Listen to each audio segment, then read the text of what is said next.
Magandang gabi po o araw sa inyo. Ako po si Lourdes, taga Samar. Isa po ko sa mga nakasaksi ng isang kakaibang pangyayari dito sa amin noong taong 1994 sa isang maliit na baryo na kung tawagin ay San Pablo. Isang liblib na lugar sa dulo ng bayan sa may bahagi ng Samar. Ang kwento kong ito ay tungkol sa isang dalagang tendera ng isda na sa unang tingin ay isang simpleng babae lang, pero may tinatagong lihim na hanggang ngayon hindi ko pa rin makakalimutan. Noong panahong yon, simple lang ang buhay sa amin. Karamihan sa mga lalaki ay nangingisda, habang ang mga babae naman ay nagtitinda ng isda sa palengke o kaya sa kalsada. Isa sa mga kilalang tindera noon ay si Angela. Dalaga pa siya, mga 21 o 22 taong gulang. Tahimik, mahinhin at laging nakangiti.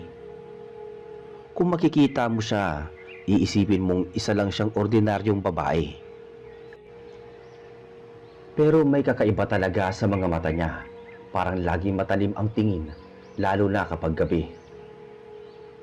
Araw-araw makikita si Angela sa tabi ng kalsada. May maliit na mesa at palanggana ng mga isdang bagong huli. Madalas siyang kasabay ni Jerry at Noel, dalawang magkaibigan na mga kabataang mangingisda. Si Lucas naman, pinsan ni Jerry, ay madalas ding sumasama sa kanila kapag nagbebenta ng huli nilang isda. Magkakaibigan silang apat dahil sa pagiging magaan ni Angela sa pakikitungo. Mabilis siyang nakapalagayang loob ng tatlo. Pero kahit ganon, may mga bagay silang napapansin na hindi nila mapaliwanag. Isang gabi, pagkatapos ng isang araw ng pagtitinda, nagkayayaan sina Jerry at Noel at Lucas na mag-inuman sa tabing dagat. Niyaya din nila si Angela, pero tumanggi ito. "Hindi ako pwedeng sumama. May aasikasuhin lang ako mamayang gabi," sabi ni Angela sabay ngiti. Pinilit pa siya ni Noela. "Ano ba yung aasikasuhin mo? Gabi na oh. Baka nobyo mo yan ha?" Sabay tawa nito. Ngumiti lang si Angela pero may kakaibang ngiti iyon. Parang may tinatago. Pagkatapos nun, naglakad siya palayo, papunta sa madilim na daan, papasok sa kakahuyan sa may likod ng baryo. Walang ilaw doon, kaya nagtataka itong si Jerry. "Bakit kaya palagi siyang dumadaan doon tuwing gabi?" tanong niya. "Ewan ko, pero sabi ni Aling Sean, nakita daw niya minsan si Angela na galing sa may sapa bandang hating gabi. May dalang basang palanggana." "Basang palanggana? Eh bakit naman?" "Hindi niya raw alam pero sabi niya parang may dugo." Nagkatinginan silang tatlo. Natawa si Noela. "Baka naman nasugatan. O kaya may tinapon lang na isda. Wala yan." Pero kahit pa sabihing biro lang yun, hindi na nawala sa isip ni Jerry ang nakita niyang paglalakad ni Angela sa dilim. At nang gabing yon ding mismo, may kakaibang nangyari. Bandang 12:00 ng gabi, habang naglalakad pa uwi si Lucas galing sa bahay ng kanyang pinsan, may narinig siyang sigaw galing sa direksyon ng sapa. Isang matinis na sigaw ng babae, pero hindi normal, parang halong iyak at halakhak. Napahinto siya dahil mausisa. Sumilip siya sa may likod ng mga punong saging. Sa liwanag ng buwan, may nakita siyang anino ng isang babae na nakayuko sa lupa. Dahan-dahan siyang lumapit at doon niya nakita si Angela. Naka-squat sa tabi ng patay na baboy. Kinakain nito ang laman ng hayop gamit ang sariling kamay. Napatakip ng bibig si Lucas. Pinipilit niyang pigilang mapasigaw. Nang sandaling yon tumingin si Angela sa direksyon niya. Nakita niya ang mga mata nito. Mapula, kumikislap, at ang bibig ay may bakas ng dugo. Agad siyang tumakbo pa uwi, halos madapa sa takot. Hindi niya alam kung anong gagawin kaya kinabukasan Dumiretso siya kina Jerry at Noela. Hindi ako makatulog, pre. Si Angela, nakita ko kagabi may kinakain siyang baboy. Buhay pa ata yung hayop. Anong kamo? Anong sinasabi mo? Totoo, pre. Nakita ko mismo puno yung dugo yung bibig niya at mukha niya. Para siyang para siyang aswang. Natahimik si Jerry. Baka naman nagkakamali ka lang. Hindi mo ba sinigurado kung siya yun? Siya yun, Jerry, siya yun. Yung suot niyang blusa, yung palda pareho sa suot niya kakahapon. Halos mabulol-bulol nitong sabi. Hindi na nakasagot si Jerry. Simula noon, nag-iba na ang tingin nila kay Angela. Pero kinabukasan, parang walang nangyari. Dumating ito sa palengke, nakangiti pa rin. Nagtitinda ng isda na parabang walang kakaibang naganap. Lumipas ang ilang araw. Napansin ni Jerry na palaging tumatambay si Angela malapit sa pwesto niya. Jerry, gusto mo bang tulungan kitang maglinis ng lambat? Tanong nito minsan sabay ngiti. Medyo naiilang si Jerry pero pumayag na rin. Habang naglilinis sila, napansin niya ang mga kuko ni Angela. Mahahaba, matutulis, parang kuko ng hayop. Angela, bakit parang hindi mo pinuputulan yung kuko mo? Ngumiti lang ito. Mas madali kasing maghiwa ng isda kapag ganito. Sagot ng dalaga. Pero sa ilalim ng liwanag ng araw, napansin ni Jerry na may kakaibang kulay ang balat ng dalaga. Parang may bahid ng abo at malamig sa tuwing nagkakalapit sila. Ang misteryosong pagkamatay ng hayop. Isang gabi, nagising ang buong baryo sa mga alulong ng aso. Kinabukasan may mga bangkay ng manok, baboy at kambing na natagpuan sa likod ng mga bahay. Walang dugo. Ang mga hayop, tuyong-tuyo, parang sinipsip lahat. May aswang. Kailangan maglagay tayo ng bawang at asin sa paligid ng bahay. Simula noon na, takot ang bumalot sa baryo. Ngunit sa gitna ng lahat ng iyon, si Angela ay kalmado pa rin, parang walang pakialam. Ang mga tao dito ang hilig maniwala sa mga kwento, sabi niya kay Jerry. Baka meron lang mabangis na hayop, hindi naman totoo yung mga aswang, dagdag pa ng dalaga. Pero habang sinasabi niya yon, napansin ni Jerry ang pagdulas ng dugo mula sa gilid ng labi ni Angela. Angela, may dugo ka sa bibig. Mabilis itong pinunasan ni Angela gamit ang dulo ng kanyang damit. Kanina pa yan. Nasugatan ako habang nagbubukas ng isda. Pero alam ni Jerry, hindi iyon dugo ng isda. Ilang araw lang ang lumipas. Hindi na nagpakita si Noel. Huling nakita siyang buhay ay noong gabing nag-iisa siyang umuwi galing sa bahay ni Jerry. Nang sumunod na araw, nakita ang bangkay niya sa gilid ng kakahuyan. Walang sugat, pero maputla at tuyong-tuyo. Parang wala nang dugo sa katawan. Ang buong baryo ay kinilabutan at sa gitna ng lamay may isang taong dumating. Si Angela. Nakangiti pa rin siya, nakaputing bestida, at habang nakatayo sa tabi ng kabaong ni Noel, napansin ni Lucas na tila naglalaway ito. Lumapit siya kay Jerry at bumulong. Hindi mo ba nakikita?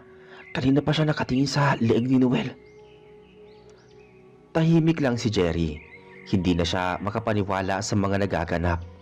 Ngunit sa likod ng lahat ng iyon, alam niya may kinalaman si Angela. Nang matapos ang libing ni Noel, hindi na naging pare-pareho ang takbo ng buhay sa baryo. Lahat ng tao may takot, lalo sa tuwing sasapit na ang gabi. Ang mga bata pinapauwi bago lumubog ang araw, at ang mga lalaki ay laging may dalang bolo o itak kahit pa simpleng pag-ihi sa likod ng bahay. Ako mismo, hindi na rin mapakali kasi ilang araw matapos mamatay si Noel, may mga bagong kwento na naman. May alagang baboy raw ang biglang naglaho at may nakita na lamang na anino sa may sapa.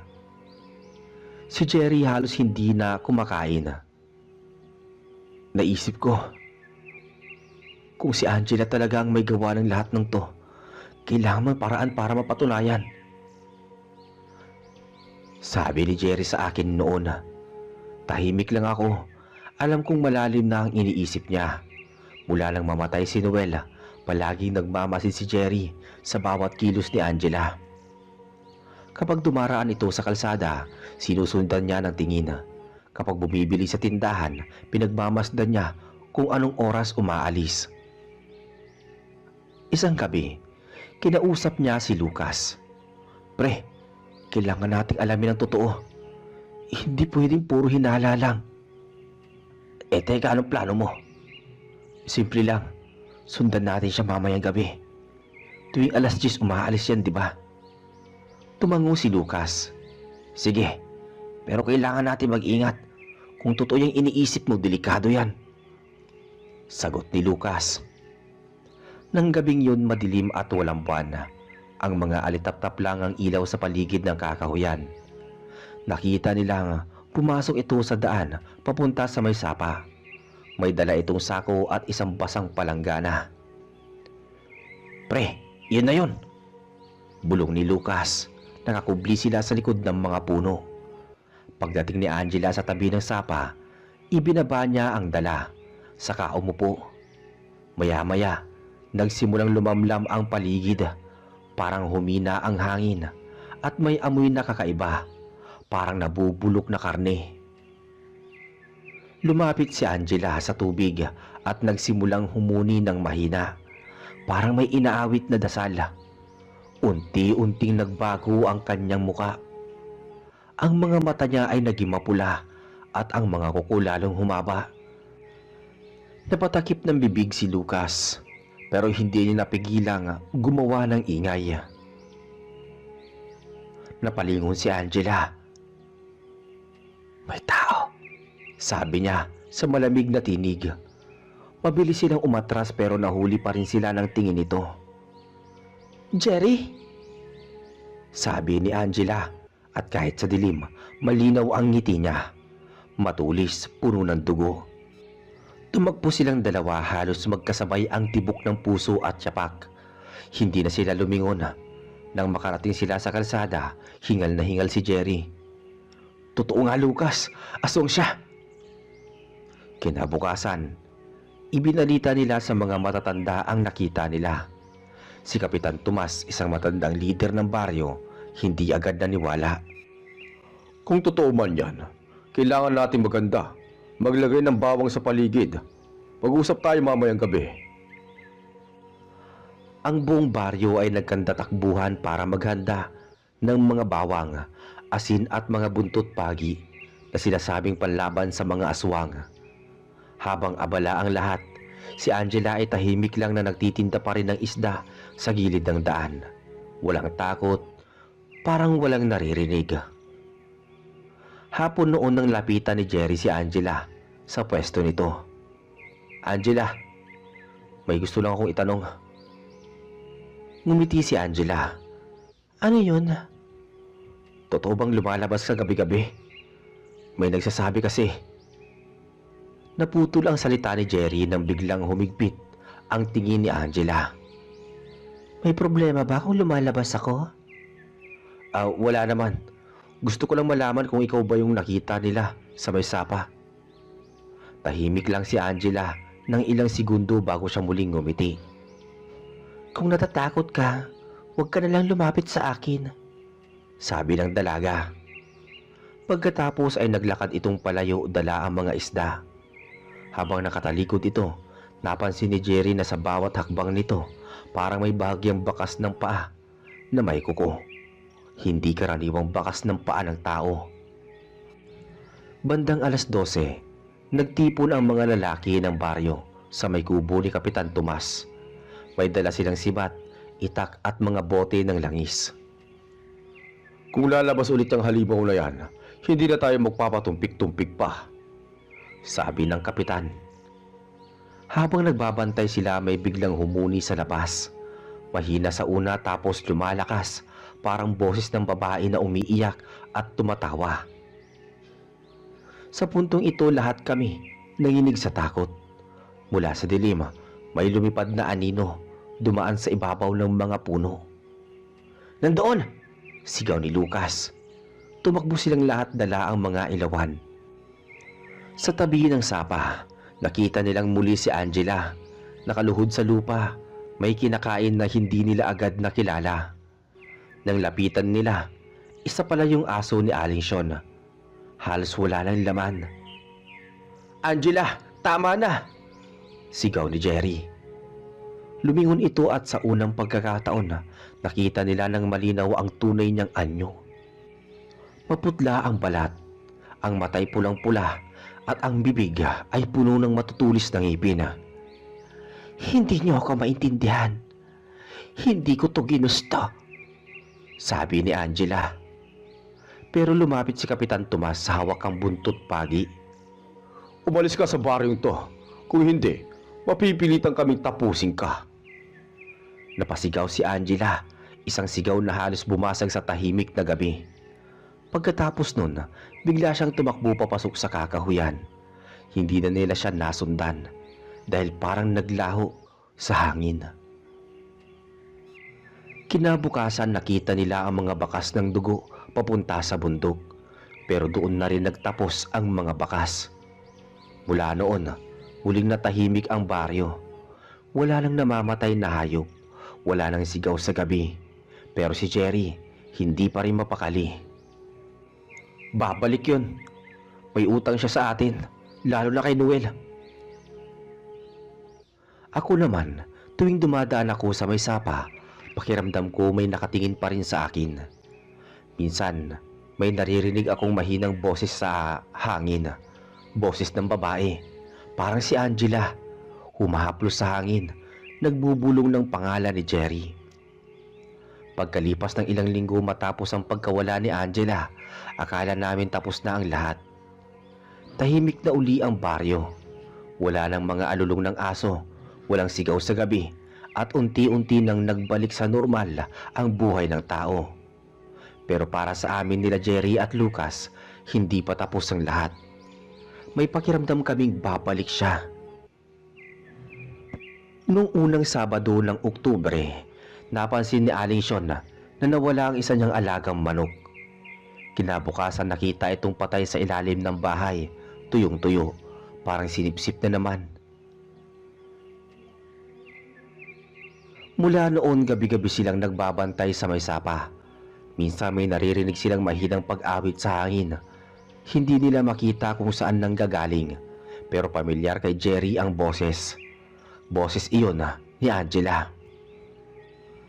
Isang gabi bandang 11:00, habang nakaupo sila sa tabing sapa, biglang lumamig ang hangin. Tahimik ang paligid, tanging langit-ngit lang ng mga dahon ang naririnig. "Pre, may naririnig ka ba?" "Oo, parang humahaplos sa hangin." Maya-maya may aninong dumaan sa likod nila. Paglingon nila, isang babae ang nakatayo sa di kalayuan. Nakaputing bestida, basa at mahaba ang buhok. Ang mga mata nito ay kumikinang sa liwanag ng buwan. "Angela," sabi ni Jerry. Ngumiti ang babae. "Namiss niyo ba ako?" sabi niya.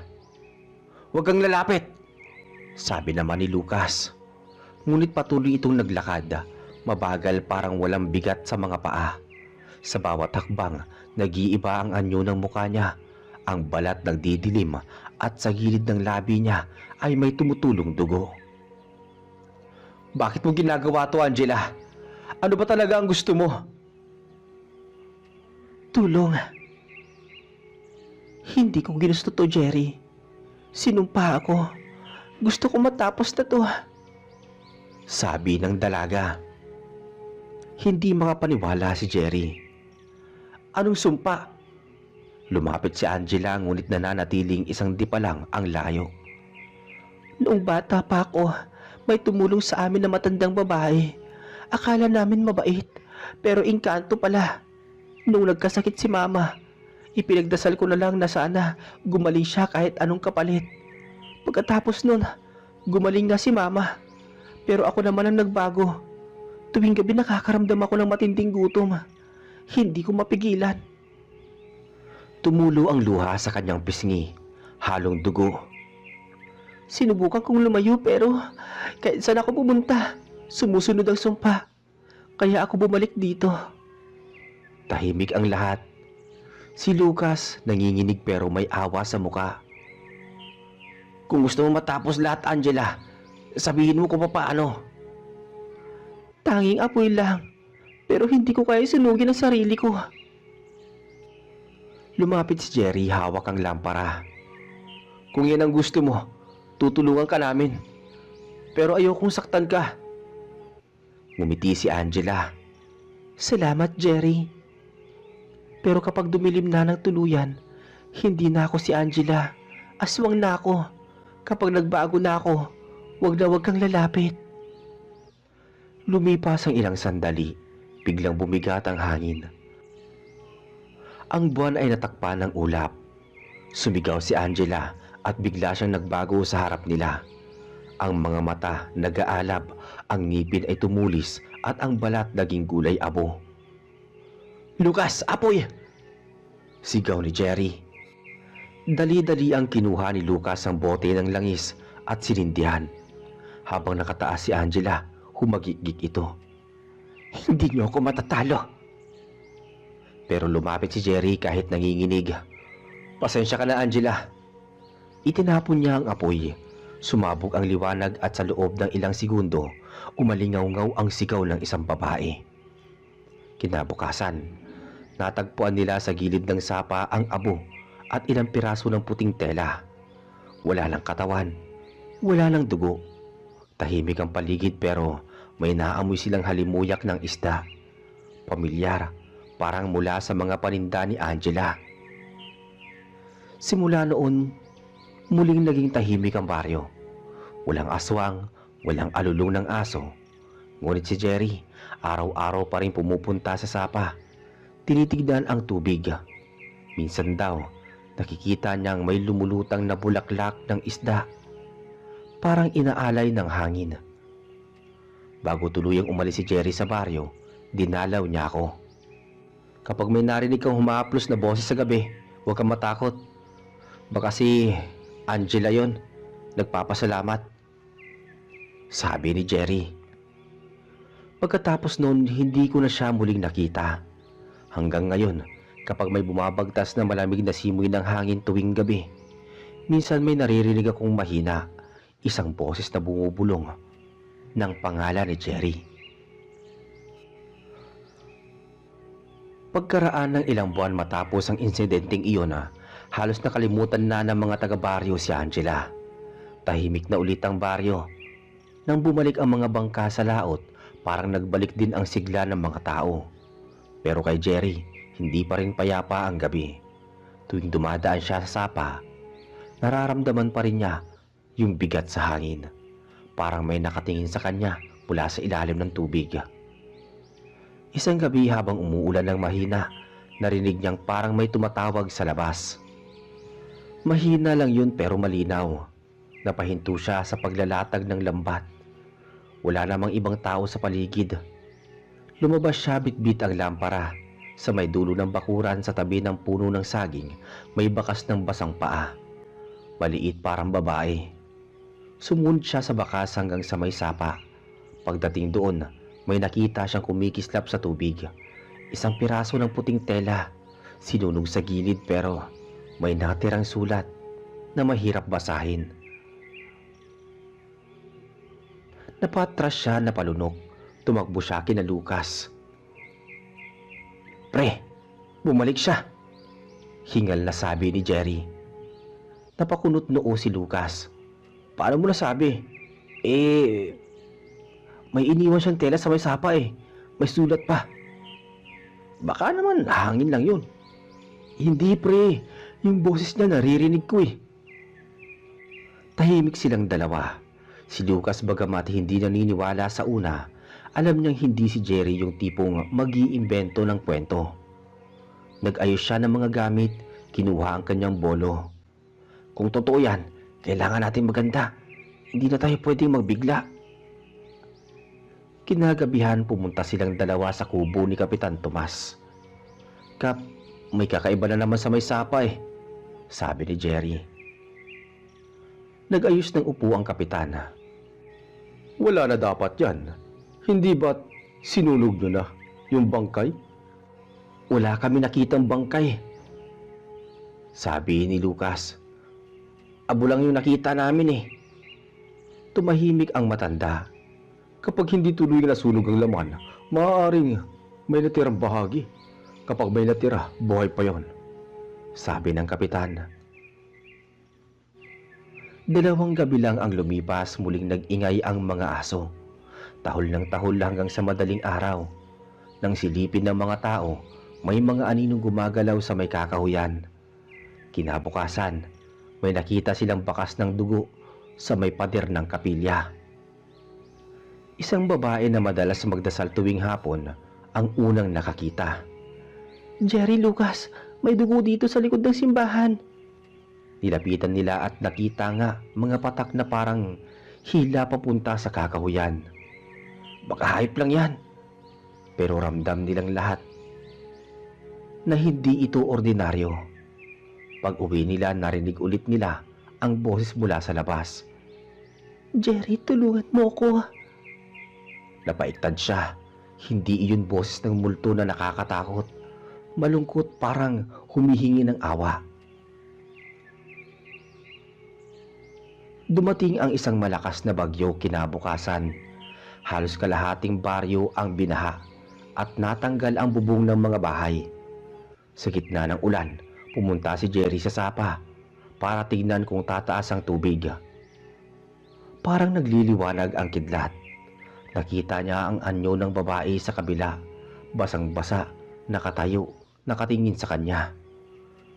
Angela! Tawag niya, pero tinig ng hangin lang ang sinagot siya. Pag uwi niya, sinabihan niya si Lucas. Pre, kung patuloy kang lalapit sa may lugar na yon, baka ikaw ang isusunod niya. Hindi ko siya kaya pabayaan, Lucas eh. Kung may paraan para tuluyan siya mapatahimik, kailangan kong hanapin. Pagkalipas ng ilang araw, humupa ang ulan.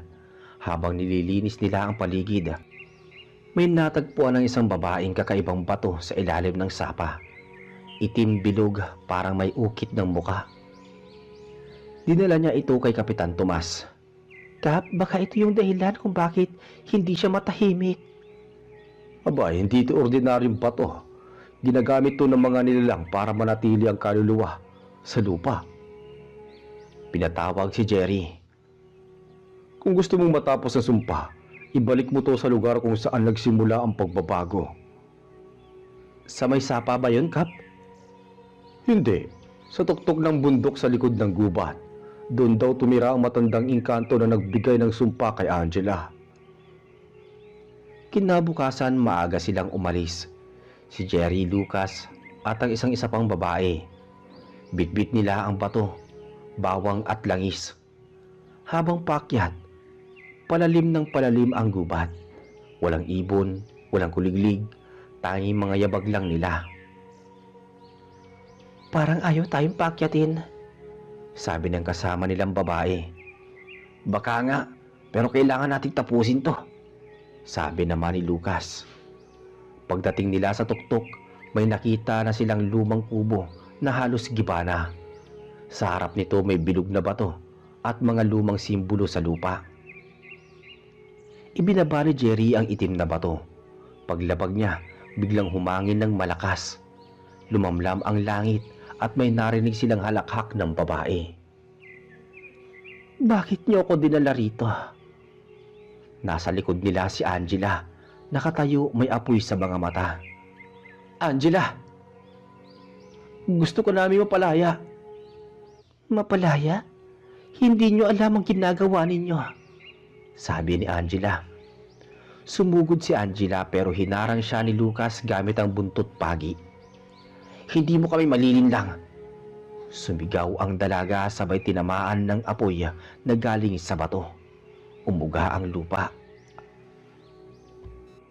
Agnes, buhusan mo ng langis! Utos ni Jerry.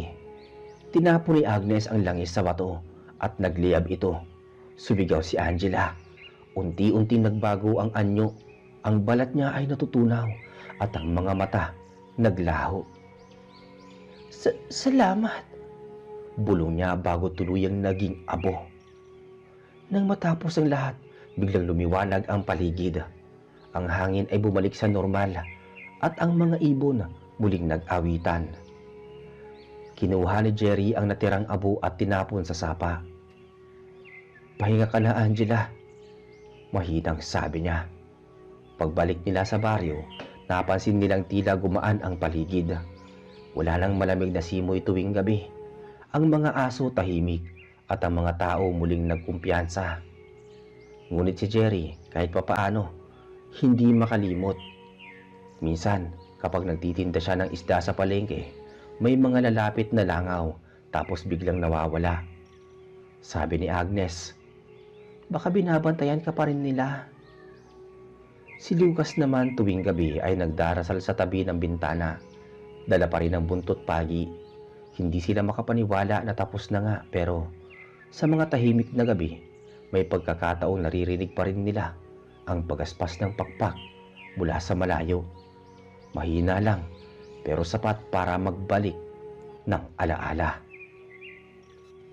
Isang umaga, habang nagtitinda si Jerry, may batang lumapit. Manong Jerry, may babae po sa sapa.